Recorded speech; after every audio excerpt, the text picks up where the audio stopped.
తిట్టిన కొట్టిన పొడిచిన యాసిడ్ పోసిన అందరూ ఒకలా ఉండరు. పిచ్చి వాళ్ళు అరే మన భార్య ప్రేమగా చూసుకుంటారు, మన అమ్మ గుండెలో పెట్టి చూసుకుంటాం. అలాంటిది మన భూమికి అర్థమైన జన్మ ఆడ జన్మ. ఇంకా వాళ్ళందరినీ ఇంకెంత మరీ చూసుకోవాలి. వాళ్ళ మౌనం, వాళ్ళ చాతగా నమ్మకాలు, మనకి ఇచ్చే రెస్పెక్ట్, వాళ్ళు ఒక్కసారి మనం అనుకోకుండా నేను అనుకుంటే ఇక్కడ మనం ఎవ్వరు ఉండవు. ఎందుకంటే అందరూ ఆడవాళ్ళు వచ్చిన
Welcome to the Women's Day program in our college. Special thanks for Rosie ma'am and all the mothers and faculty, teachers especially. Thank you for being here and encouraging us always. We celebrate International Women's Day not because one particular day has to be allocated for women to be someone to be celebrated, but it is a right for women to be celebrated, and taking one particular day is kind of like everybody's tribute to women. Women empowerment is like empowering humanity. Every person starts their journey from a lady's womb, and everybody has to be grateful for their moms, their sisters who helped them, their friends, or at one point maybe a lover or partner, and their spouse and their kids, especially girl child. Everybody, including, let's not just say men have to be grateful to women. Every woman also has to be grateful to every other woman. Everybody has to be grateful to the women they have in their lives. And this day we are celebrating as actually International Women's Day is on 8th of March, but we are celebrating in college on 12th because we had a holiday on 8th. And today I would like to take this opportunity to thank the most important female in my life, my role model, Dr. Vijayavani ma'am, who's here, and then our principal ma'am who has helped me from first semester. I was a clueless person when I came here. I knew that I was here for a degree. I didn't know, like I was not not very interested in social work or anything. My first inspiration in this college was our principal ma'am, who helped me, who showed me how great a social worker can be. And then, ma'am, teachers and faculty, I am respectful to every faculty I have. And there's one person who's not a faculty, but is one of the most important people in this college and who has helped me through my emotional stages in this college, my backlogs, everything. And that is Office Room Jyoti ma'am. She is one of the best mentors I have met in my life. If she was not there for me in the second semester, I was seriously considered stopping college because I felt like I didn't have friends. Ma'am guided me through it, and I'm very thankful that I'm here. Thank you for giving me this opportunity to thank all the teachers of my life. Thank you, Namrata. Now I call Vamshi from MSW second year to do mimicry.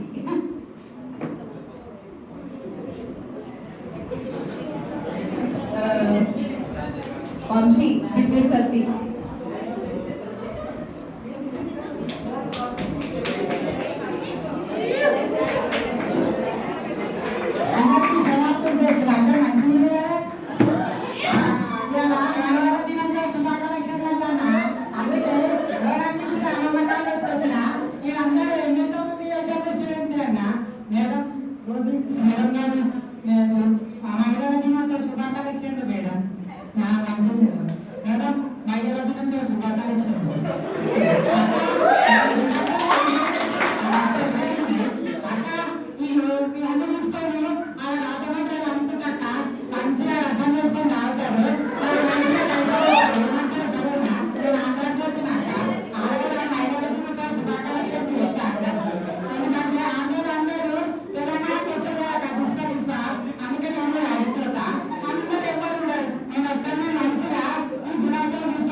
ఇప్పుడు దాకా చాలా మంది మాట్లాడారు, కానీ మన మధ్యలో family members కూడా వచ్చారు, కుటుంబ సభ్యులు, పిల్లల తరఫున ఎవరైనా వచ్చి మీ అభిప్రాయాలు కానీ మీ అనుభవం కానీ మీరు మీ పిల్లల్ని ఈ కోర్సులో చేర్పించినందుకు మీ ఆలోచన గురించి కానీ మీరు చెప్పదలుచుకుంటే వెల్కమ్. ఎనీబడీ?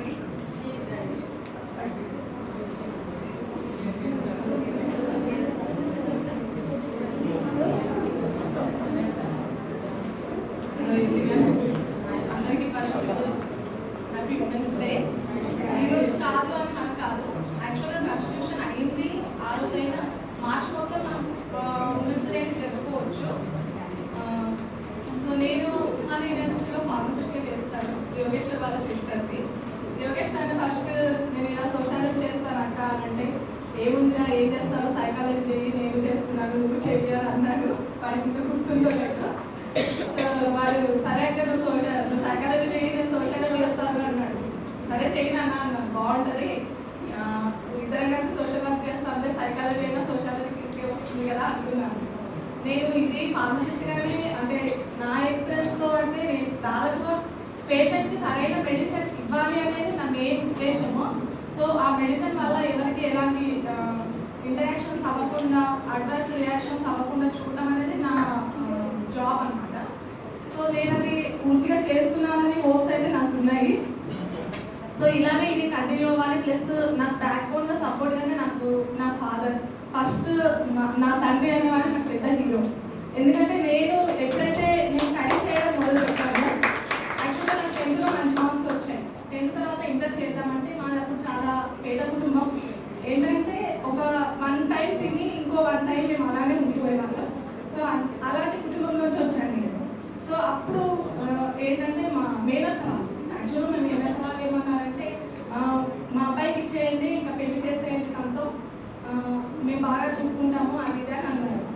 ఇంకా మా ఫాదర్ ఏమన్నారంటే లేదు తను 10th వరకే చదివారు, మంచి మార్క్స్ వచ్చాయి, సో తనని ఇంటర్ కూడా చేయిస్తాము అని మా ఫాదర్ సపోర్ట్ చేశారు. ఇంటర్మీడియట్ అయిపోయాక కూడా వాళ్ళు మమ్మల్ని వదిలేయకుండా, సో మాకు కావాలి మేము చేస్తాము తనని చేసి ఇవ్వండి అని అంటే మా డాడీ ఏం చేశారంటే ఎంగేజ్మెంట్ కూడా అయిపోయింది. ఎంగేజ్మెంట్ ఏంటంటే చాలా ఈవెన్ మ్యారేజ్ లానే అయిపోయింది. ఎంగేజ్మెంట్ అంత పెద్దగా బాగా గ్రాండ్గా చేశారు. అంతలోనే నాకు ఫార్మసీలో సీట్ వచ్చింది, గవర్నమెంట్ సీట్ వచ్చింది. సో నేను రాగానే స్టడీ చేయడానికి అనేసి వెళ్ళిపోయాను వరంగల్. 1 year అయిపోయింది, నెక్స్ట్ ఇయర్ స్టార్ట్ అవ్వబోతుంది. ఆ టైంలో వాళ్ళు ఏమన్నారంటే లేదు ఈ ఇయరే మేము మ్యారేజ్ చేసుకుంటాము, ప్లస్ మాకు తను స్టడీ చేయడం కూడా ఇష్టం లేదు అని చెప్పేశారు అన్నమాట. సో ఆ సిచ్యువేషన్లో ఇంకొకరి ఫాదర్ అంటే పేరెంట్స్ ఎలా అంటారు అంటే మంచి కుటుంబం కదా, పెళ్లి చేసి ఇచ్చేద్దాము, తర్వాత తన ఫ్యామిలీ తను చూసుకుంటుంది, తనకు చదివేందుకు అని ఆలోచించే వాళ్ళేమో. కానీ మా నాన్నగారు మాత్రం ఆ టైంలో నా ఎంగేజ్మెంట్ని కూడా తీసేసి అసలు ఆ పెళ్ళే మాకు వద్దు, మా కూతురు మేము చదివించడమే మాకు ముఖ్యం, తన కాలపై తను నిలబడితే చాలు అని చెప్పి మా నాన్న తన సొంత చెల్లెలతో సంబంధాన్ని తెంచేసుకొని నా చదువు కోసం నన్ను చదువుకోవడానికి పంపించారు. అది నేను అక్కడ మా నాన్న ఏంటి అనేది ఆ టైంలో అర్థమైంది. ఈ అవకాశం నాకు ఈరోజు వచ్చింది కాబట్టి మా నాన్న గురించి నేను మాట్లాడతాను. ఒక మెన్ అనేవాడు వెనుకున్నాడు అనుకోండి, ఉమెన్కు తను ఏదైనా సాధించగలదు. సో ఫస్ట్ ఏంటంటే మెన్ అనేవాడు ఒక ఉమెన్ వెనకాల ఉండి నడిపించాలి. యాజ్ ఏ సన్గా కానివ్వండి, బ్రదర్గా కానివ్వండి, ఫాదర్గా కానివ్వండి, యాజ్ ఏ అంకుల్గా కానివ్వండి, ప్రతి ఇంట్లో ఒక మగాడు అనేవాడు ఆడదానికి సపోర్ట్గా ఉంటే తను ఎంతటి కష్టాన్నైనా ఎదుర్కొని తనకి ఇష్టమైన పనులు చేయగలుగుతారు. ఖచ్చితంగా 100% చెప్తాను. నేను యాజ్ ఇది కాకుండా నేను యూత్ వర్క్ సేవలో సోషల్ వర్క్ కూడా చేస్తాను, గత 3 years నుంచి చేస్తున్నాను. సో ఇలా అంటే చాలా వరకు నాకు ఈరోజు ఇక్కడికి నాకు పిలవడము, తను జస్ట్ నైట్ చెప్పాడు అక్క ఇలా ఉంది వచ్చేయాలి అంటే నేను నా డ్యూటీ చేసేసుకొని ఇక్కడికి వచ్చాను.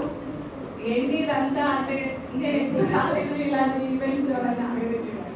సో నేను ఏంటంటే చైల్డ్ స్కూల్ని ఒక గవర్నమెంట్ స్కూల్ని దత్తత తీసుకొని ఆ స్కూల్ని రన్ చేస్తూ ఉంటాను అన్నమాట. మా ఆర్గనైజేషన్ నుండి వాళ్ళకి ఎలాంటి అంటే కొందరు పిల్లలు చదువుకోలేరు, అలాంటి పిల్లలకు ఈవెన్ పెళ్లి కూడా దొరకదు, అలాంటి పిల్లలు కూడా ఉన్నారు స్కూల్లో.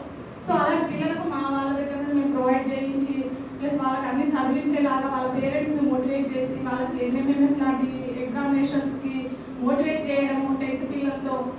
సో అలా ఎన్ఎంఎంఎస్లో వచ్చిన స్కూల్స్లో లాస్ట్ ఇయర్లో నేను దత్తత తీసుకున్న స్కూల్స్ నుండి 2 పిల్లల స్కాలర్షిప్ వచ్చింది, నేను కోచింగ్ ఇచ్చిన దాంట్లో నుంచి.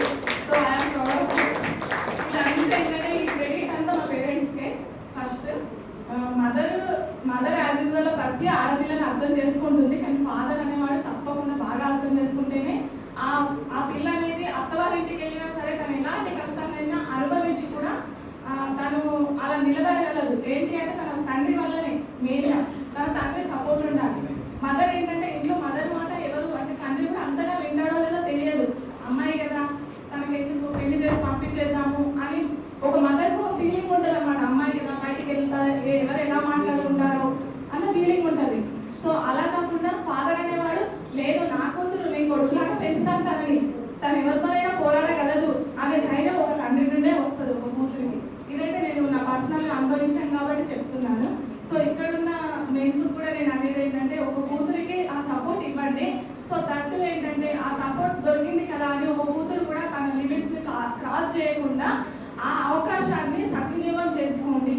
నేను చెప్పేది ఒకటే ఏంటంటే ఆ అవకాశం మనకి ఎంతో చాలా తక్కువ వస్తుంది, 1% వచ్చినా చాలు. ఆ 1%ని మనం 100%గా దాన్ని వాడుకునేలాగా మనం ఉండాలి. సో నేను ఈరోజు చెప్పేది ఏంటంటే అది మనం ఇచ్చారు కదా అవకాశం, మనకు ఛాన్స్ ఇచ్చారు, మనం ఏదైనా ఫ్రీడమ్గా ఉండిపోదాము, మనం ఏదైనా చేద్దాము అని కాదు. మన లిమిట్స్లో మనం ఎంతవరకు చేయగలము, మన పేరెంట్స్ని ఎప్పుడు తలదించుకునేలాగా చేయకూడదు. ఇది నా ఒపీనియన్.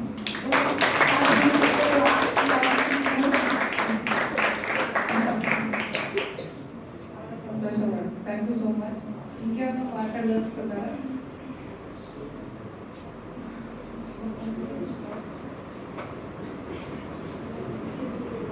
ప్లీజ్. నమస్కారం. నేను పిట్టల శ్రీశైలం మాది గట్కేశ్వర దగ్గర నేచురల్ ఫార్మింగ్ చేస్తాం. ఉంచుకున్న వాళ్ళ ఫాదర్ ఈ అంతర్జాతీయ మహిళా దినోత్సవం సందర్భంగా శుభాకాంక్షలు అందరికీ.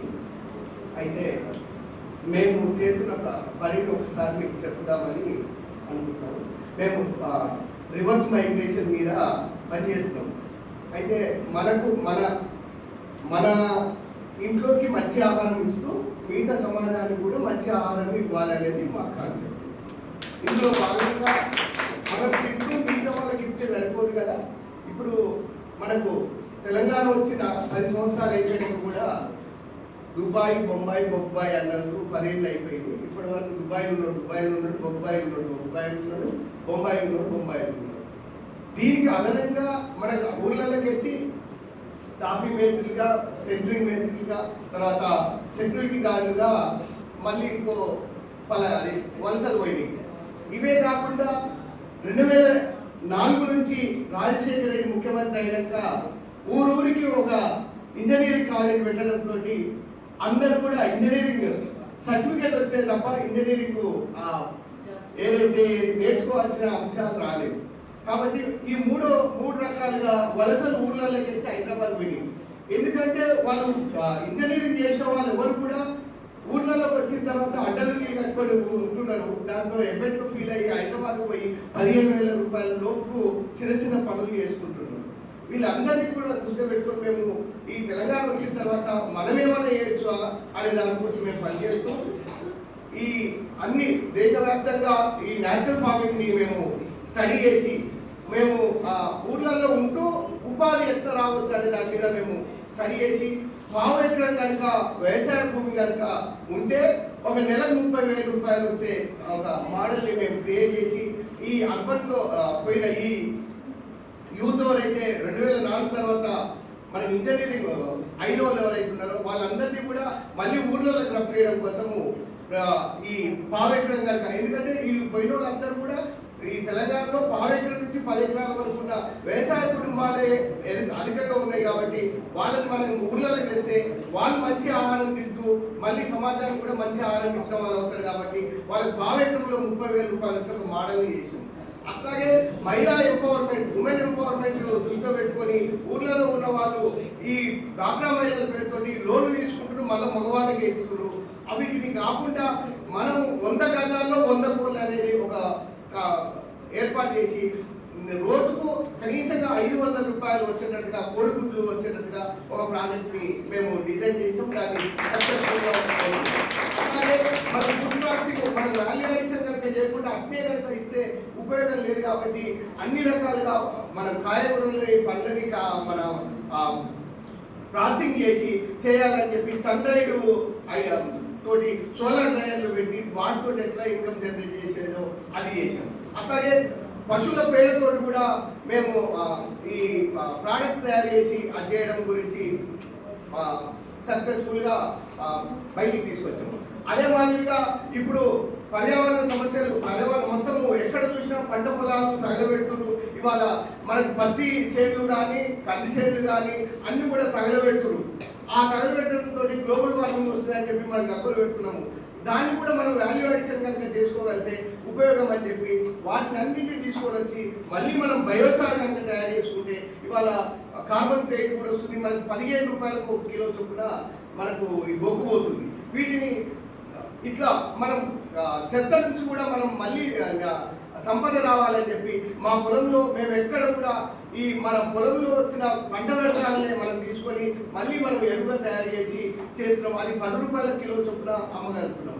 అట్లాగే మనం జనరల్ పసుపులు కనుక వాడుకుంటున్నారు. అవి కాకుండా మనకు నల్ల పసుపు కానీ, లగ్డాన్ పసుపు కానీ, కస్తూరి పసుపు కానీ ఇవన్నీ కూడా 1000 రూపాయల నుంచి 6,000 రూపాయల కిలోకి అమ్ముతున్నారు. వాటిని కూడా మనం ఎందుకు చేయొద్దు, మనం మిగతా ఫార్మర్ ప్రచారం చేయాలి, ఇంట్రడ్యూస్ చేయొచ్చు అని చెప్పి ఆ పసుపుల్ని కూడా మేము పండిస్తున్నాము. ఇట్లా కార్యక్రమాలు ఉన్నాయి కాబట్టి మీకు గోల్ వస్తుంది. Thank you.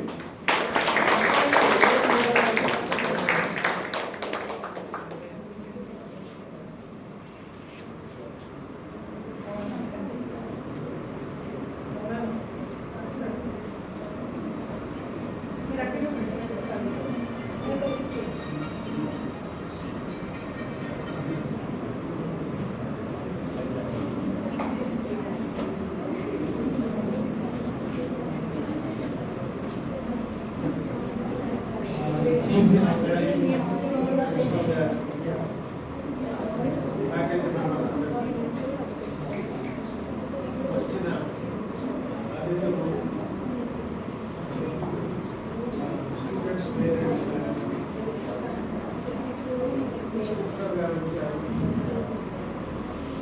అందరికీ నమస్కారం. మీరు ఉమెన్స్ డే ఫంక్షన్ రావడం చాలా సంతోషంగా ఉంది.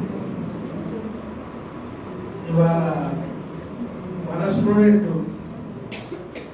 మన కాలేజ్కు చీఫ్ గెస్ట్గా రావడం చాలా సంతోషం.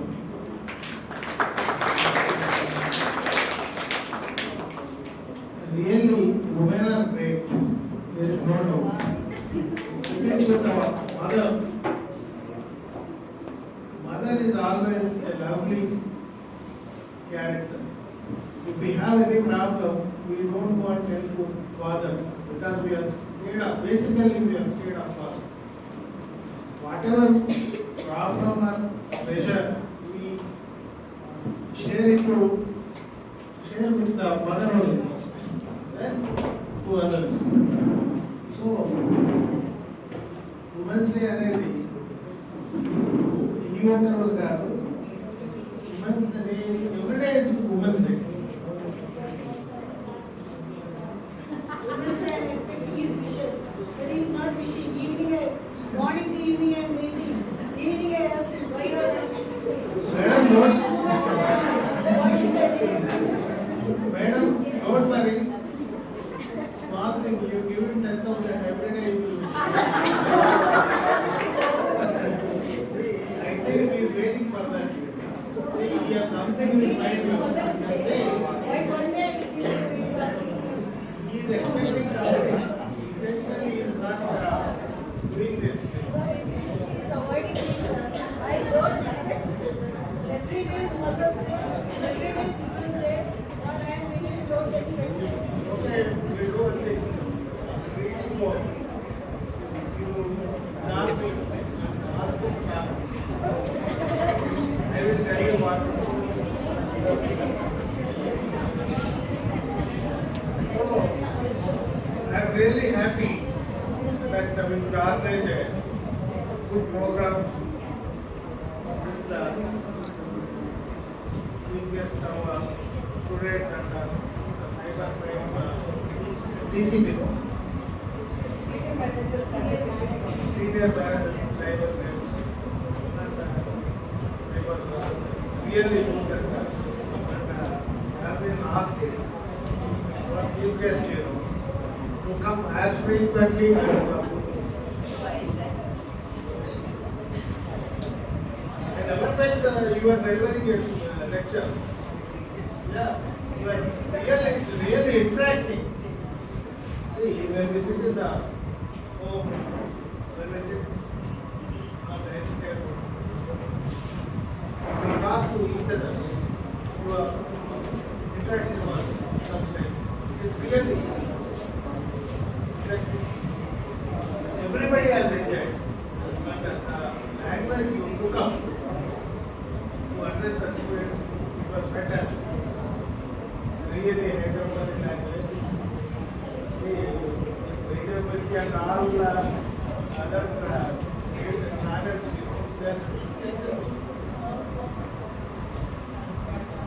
so overall, it is a fantastic thing. I thank the parents who made it all the way.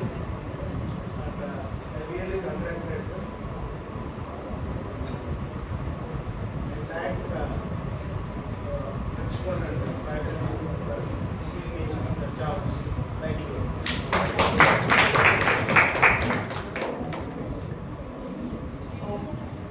వాళ్ళ వచ్చినందుకు ముఖ్యంగా మనకు మన ముఖ్య ఉద్దేశంతో మనం దాన్ని చూసుకుంటే ఫీమేల్ ఫార్మర్స్ కన్సిడరేషన్ ఇవ్వడం. సో కృష్ణవేణి గారిని మరియు సుమలత గారిని మీరు వచ్చి ఇక్కడ కూర్చోవాలకు ఆహ్వానిస్తున్నాను.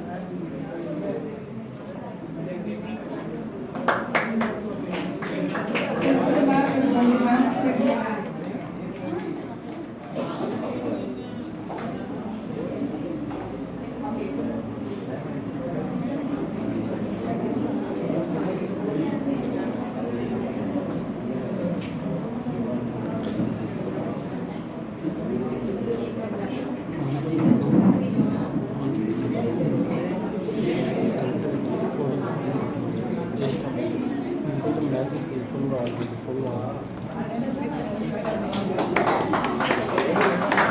you.